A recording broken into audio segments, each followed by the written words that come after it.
Okay, hey fans. So Lou Holtz was talking about Notre Dame making the national title game. I'm gonna disagree with that for the most part. I'm not saying he's insane because I could see where he's coming from. Being the best team in the stadium.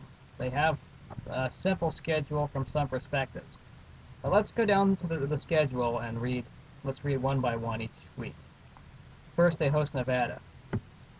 Now, don't underestimate that team. I consider Nevada a contender for the WAC conference. You might think I'm crazy, but come on. I'm part of the WAC conference, even though I'm a Pac-10 supporter. I know the WAC pretty deep too. And Colin Kaepernick, solid quarterback. That guy can really makes a difference on the team. He's a junior. I definitely will have to watch him this year when Nevada comes here. So Kaepernick, I think that it could be a high-scoring showdown when those two face each other. I'm not sure about Notre Dame's defense. It's questionable. Then they go to the Big House in Michigan, out in Ann Arbor. I won't say that's a win or a loss. It definitely could be an easy win for all we know. Michigan was rebuilding last year. Might not have to worry again the coming year, but Michigan for sure. We know that they definitely can't get any worse. I could see them making a bowl game, even though they're rotating three quarterbacks. I can see. Well, let's just assume that's a win. Then we go to week 3, Michigan State, a team that's owned you guys in South Bend for the past 5 years or 6 years. I don't know the exact number, but I know that Michigan State has won in South Bend, despite the losing records they've had before Mark Antonio. And we know that Michigan State is getting better and better, despite not winning the big game against Ohio State or Penn State. They're still getting better and on the rise. A very talented team with Mark Antonio. Can't underestimate them. So what if they're unranked? Preseason rankings mean nothing to me, by the way. Then they go to Purdue in South Bend, or no, sorry, Purdue in West Lafayette.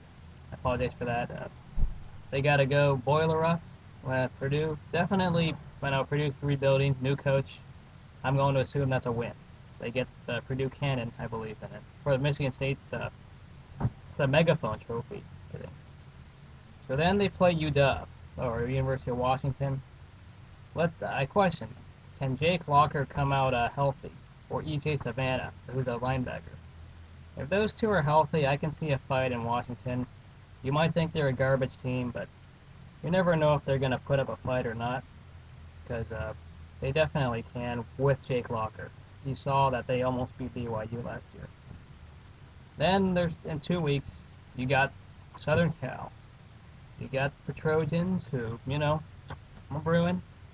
I hate them with all my guts, but you got USC, and I could almost guarantee that'll be a loss. I don't care what you say.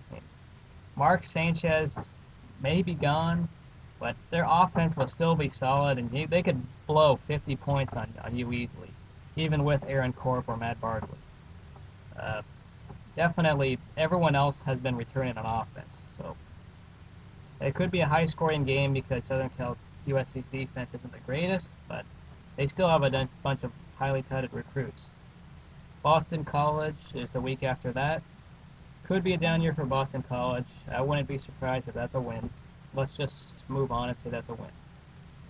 Then you got the Cougars at Wazoo, playing in San Antonio, Texas. That should be a win, no doubt. And then there's also the Navy Midshipmen, I think. And that should be should be a struggle.